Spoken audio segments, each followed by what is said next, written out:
Hi guys, it's Omer from MMOs.com. I'm doing another quick weekly news recap of all MMO news and announcements for the week ending October 26, 2015. This is episode number 14 of the weekly news recap. And the first bit of news this week is from EA and BioWare regarding Star Wars: The Old Republic. This time it's about their expansion pack, Knight of the Fallen Empire, or rather Knights, plural, of the Fallen Empire. The game's early access period launched earlier this week and is ending tomorrow. So starting tomorrow on the 27th, the expansion is available to all subscribers. The expansion increased the game's level cap to 65, combines all the older stats in the game to one called Mastery, revamps the level 1 to 60 experience, and adds a lot more story content to the game. The full 4.0 patch is available to everyone, but some of the story content is locked away and only available to subscribers. The mixed free-to-play / pay-to-play model isn't that bad in my opinion, because free users get most of the game's content for free, but it'd obviously be nice if everything was available for free, but it's not terrible either. And if you haven't seen the full trailer yet, do check it out, because BioWare always makes really cool story trailers. Up next, a bit of news from Otherland. They actually labeled it as a massive update to the game. The game launched the early access earlier, and I did a first look video for it, and it was super buggy. But hopefully they are working on the game's bugs. The most recent update, called 8 Squared, increases the game's level cap by 10, and adds over 120 new quests to the game, which I guess expands the storyline. But the biggest problem I had with the game, it was just super buggy, and it's also buy to play, which is a bit odd. But hopefully they do revamp the game a bit more and make it more playable, but only time will tell. But if you are playing Otherland, you got some stuff to look forward to, because more content, more quests, and a higher level cap. Up next, a bit of exciting news from Brawhalla, a game I've been playing quite a bit recently. I've been playing on and off with Shrelia as well as Erhan.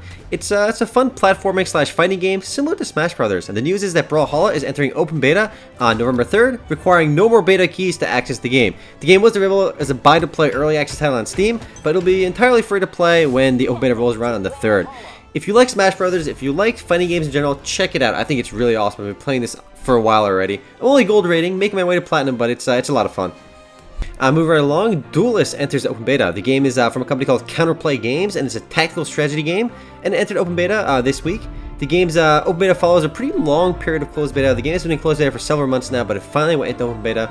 The game made its start from a Kickstarter campaign where they raised like $137,000, and the game's full release is expected to occur in 2016, with the release on Steam as well as in browsers. It'll run on Steam as well as browsers, which is, I guess, kind of nice. Again, the game has been available for a while already in closed beta, and is finally now launching into open beta. Graphically, I think the game's art style looks really cool. That's like the biggest selling point for me, the really sleek, western, awesome art style. I mean, I think we'd all appreciate the art we're seeing right now. Not so much him, but the girl before him.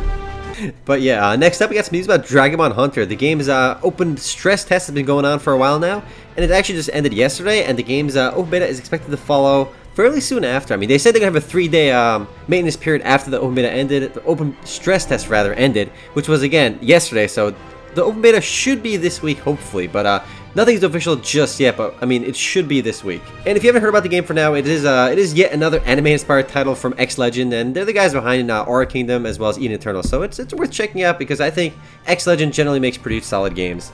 Up next, a bit of interesting news from Activision Blizzard, more so like a general industry news than game-specific news, and the news is that they're actually forming an eSports division, so it kind of shows that Activision Blizzard is starting to take eSports even more seriously. I mean, it's kind of a big deal, because they hired former CEO of ESPN and the NFL Network, Mike Bornstein, as the division's chairman, so I mean, they got some pretty reputable names behind the division and the movement.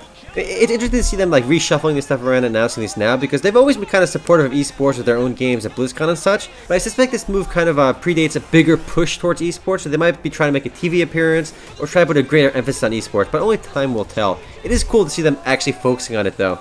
Next up, a bit of news about Black Desert Online. The game's alpha testing began today on Monday for the lucky few that actually got keys. We had 50 keys to give away on MMOs.com, and a lot of people entered. We had over 2,000 people entering to get 50 keys. We gave away all 50 keys, but unfortunately not everybody received the key that wanted one. But if you were lucky enough to get one, you can start playing already. Even though not a lot of people got alpha keys, they did promise that the game's closed beta will be available to a lot more people. It'll be way more accessible. So if you didn't get an alpha key, you can still look forward to playing the closed beta, which should be available to a lot more people. And do keep in mind that Black Desert Online in the West will actually be buy to play, whereas it's free to play everywhere else. It could be a blessing in disguise, but I actually do play. I prefer free to play myself, but we'll see how it actually rolls out and see what happens. Next up, a bit of news about Lost Ark, the pretty highly anticipated Korean MMORPG from Smilegate. The news is that they actually released some gameplay footage about the game's focus group test, so they're actually getting people in Korea to test the game out in person. So you can see some of their, I guess, them playing the game, checking it out now. It's not really big news, but a lot of people have been excited about this game in the West, and there really hasn't been that much news flow about it. So it's good to see they're actually making progress, and the game is going to come out eventually, so they are actively working on it. If you haven't already seen the older Lost Ark video, just search YouTube for it. It's like a 15-minute, 20-minute long video showing off all the game's key features. It's one of the best MMORPG trailers I've seen ever, so I'll probably link that in the video description. So if you haven't seen that, you can definitely check that out. But you can see some of the gameplay right now. It's, again, there's no release date for it in the West or even in Korea right now, but it's a game I'm pretty excited to try out. Next up, some news from Guild Wars 2. News that we're probably already all familiar with. Guild Wars 2 Heart of Thorns officially launches this week, and they also released some interesting data about the game. 7 million Guild Wars 2 accounts have been created to date, which is definitely pretty impressive. Another interesting little statistic, which probably has no actual meaning, is that a combined 1.4 billion hours of Guild Wars 2 has been sunk into the game already, and PvP participation in the game has grown quite a bit since last year. Something like over 135% more players are participating in PvP now versus last year, so the PvP is definitely a big part of the game, and it's cool to see the game cultivating it. But if you're willing to wait long enough, I expect the Heart of Thorns expansion will be free to play as well in the distant future, probably when they release the 3rd expansion pack, which is unannounced right now. I already ended up buying mine, so I am good to go. Up next is probably the weirdest news you're going to be hearing all week, and the news is that Areeb World is launching on Steam on November 2nd.